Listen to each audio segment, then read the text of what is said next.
Shalom, it's Jeremiah call. Before we start off, I want to give praises to the Father and the Son. Barakatah Yahawah, Barakatah Yahawahshi, Barakatah Yahawah, Barakatah Yahawahshi, Barakatah Yahawah, Bahashim, Yahawahshi, Bahashim, Rakakadash. Yahawah is who the people ignorantly call God, and Yahawahshi is who the people ignorantly call Jesus. We so-called blacks, so-called Hispanics, so-called Native Americans, and Hebrew Israelite foreigners out there that the spirit is bearing witness, with your spirit that you're an Israelite. Shalom. There's no not to get off topic, but because we as a nation have gone through, so much affliction and so much chastisement, every Israelite isn't gonna look the same, you know? So that's why, ultimately you can't judge, a fellow brother, fellow sister just off the appearance of their carnal flesh. But examine their spirit. Because again, our warfare is spiritual. So, if our warfare is spiritual, we should try to, tap into more of our spiritual side, our spiritual aspect, instead of tapping into the, carnal aspect, you know? But to get back on track, today we get into John 14 and 16 through 18. I'm talking about the comforter. It says, "And I will pray the Father, and he shall give you another comforter, that he may abide with you forever." So, let's keep reading and let's find out what this comforter is. "Even the Spirit of truth, whom the world cannot receive, because it seeth him not, neither knoweth him. But ye know him, for he dwelleth with you and shall be in you." And that comforter that we're reading about, that the Lord is giving,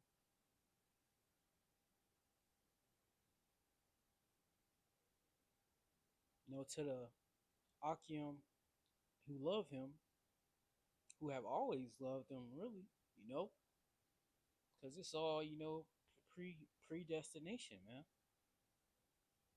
you know if you want the Lord will to be done in this time, and you're sincerely trying to be the best you can, as a Hebrew Israelite, and in this ministry, sincerely, following the Lord, sincerely, not for personal gain or whatever it may be, but to strictly please the Lord, 9 times out of 10, you was trying to be an upstanding, right individual again, in past lives, past times that we can't remember, unless it has been revealed to you by the Spirit who you are.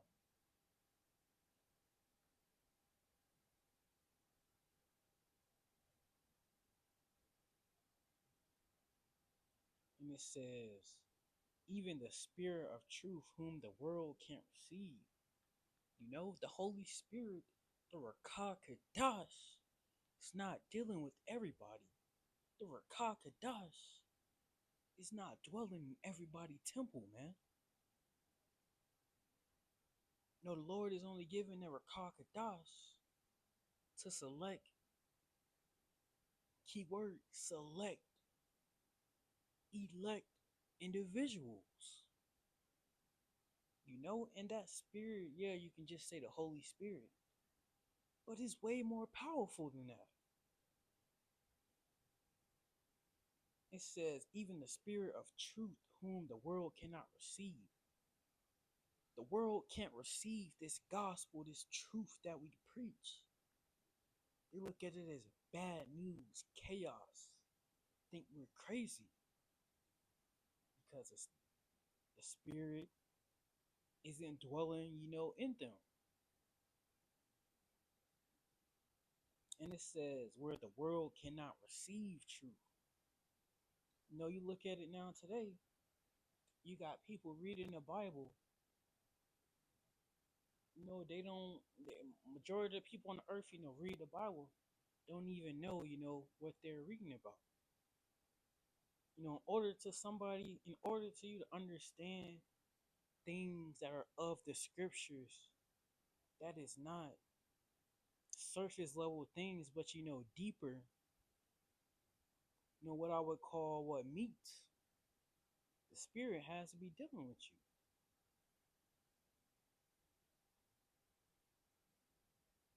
And that the same Holy Spirit, the Rakakadas, that makes you feel terrible, it can have an effect on your body also. With the Rakakadas, it will literally force a lesson out of you. Like, you could be chilling at the crib one day, and then that's when you get this weird feeling in your stomach. And then that's when you like, why do I got this feeling?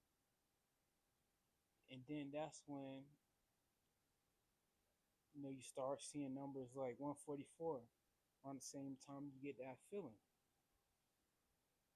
That's not only the angels communicating with you, but when you look at it, the spirit communicates with you also without uttering words.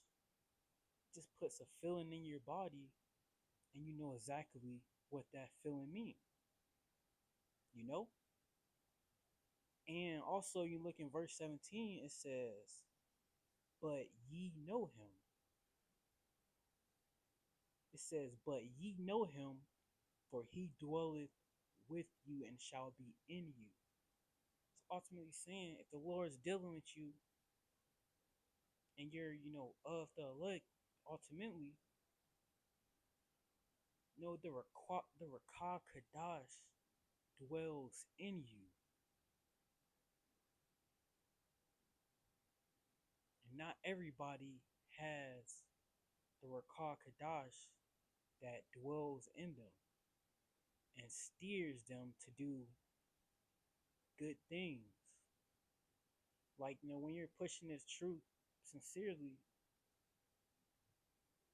that's the spirit, leading you to bring forth, good works, good fruit. So, and, ultimately, the spirit of the comfort that the Rakah Kadash, which is the comforter, the Holy Spirit brings, nothing on this earth can compare to that, man. Just imagine how comforted you felt as a kid when you got in trouble at school, or you just feel bad, and then that's when your mom say, come here, give you a hug, and it's like you feels better. That little feeling right there is nothing compared to the comfort that the Rakah Kadash can instill and put on your temple, man. You could be walking through a fucking volcano. Let's say you're walking in a volcano, but you're walking in that volcano, but you're not sinking on that lava. And ultimately, the heat from that volcano isn't affecting you. Because, we got to keep in mind, we cannot limit the Rakah Kadash, man. The Spirit of the Lord can do anything if it's of the Lord's will, man. So you can't limit the Rakah Kadash. Ultimately, you can't limit or put Yahawahshi Yahawah in a box. And it says 18, I will not leave you comfortless. I will come to you. So I guarantee all the great men of our nation, the prophets, even the disciples, well, really apostles, and they were on the scene with the Lord. They went through their trial of affliction. And what we're reading in 18, it says, I will not leave you comfortless. So that's ultimately, if the Lord is dealing with you and he loves you and he instilled and he has the Rakah Kadash to dwell in your temple, when you could get in a trial of faith or a sticky situation where it looks like you can't get out of this situation, it's like you're fucked. That's what the carnal eye see, but the spirit is with you, to comfort you, man. Ultimately, man, that comfort that the Rakah Kadash can have on you is unmatched. The hug, a warm hug and an embrace of your mother or grandmother or any female figure in your life that shows you affliction is nothing compared to the love and the affection that the spirit, the Rakah Kadash, can instill upon you. And not only are we talking about just comfort, we can't limit the Rakah Kadash now.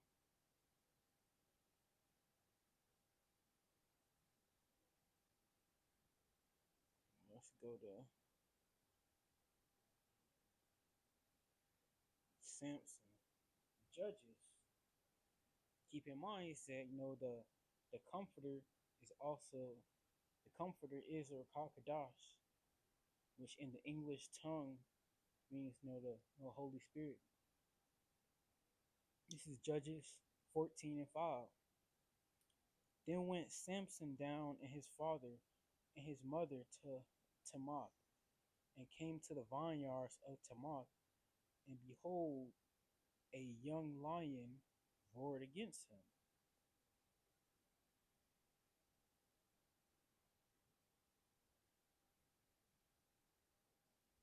Verse 6.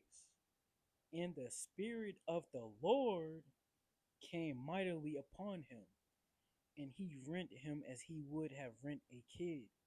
And he had nothing in his hand, but he told not his father or his mother what he had done. So the Spirit of the Lord, the Rakah Kadash, the Spirit came upon Samson. And look at the abilities that the Spirit gave him to do. He fucking playing with a lion like it's a fucking kitten, man. That shows you that the Spirit and the power of Yahawahshi Yahawah is limitless, man. And on top of that, you can't forget that this whole thing that we call life, the world, this reality that we live, Yahawahshi Yahawah created it. So it's like the Lord created everything. He can easily, it's an easy thing for the Lord to do, to give his creation which he loves more than his other creations, the advantage over those other creations. That's saying, basically saying, the Lord at any given time can give any brother the advantage over their enemies at any given time. It says, then the Spirit of the Lord rushed upon him. So the Spirit came upon Samson. And look what he was able to do to that lion. Right now, the Spirit is coming upon us, different brothers, to push this truth. But also, the Spirit is going to come upon brothers and give them those different abilities, man. I really wouldn't even say supernatural abilities. I'd say spiritual abilities, man. It's our warfare, spiritual and not carnal.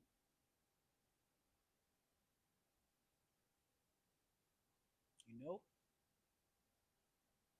So really when you look at and examine spiritual power, yeah, you look at different abilities, but what is causing that spiritual power? What is the root of that spiritual power? Spirit of the Lord.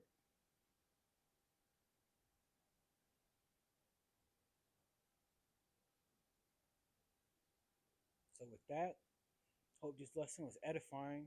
Your spirit and power of Yahawahshi Yahawah. All praises unto Yahawahshi Yahawah. And until next time, Shalom Yahshua.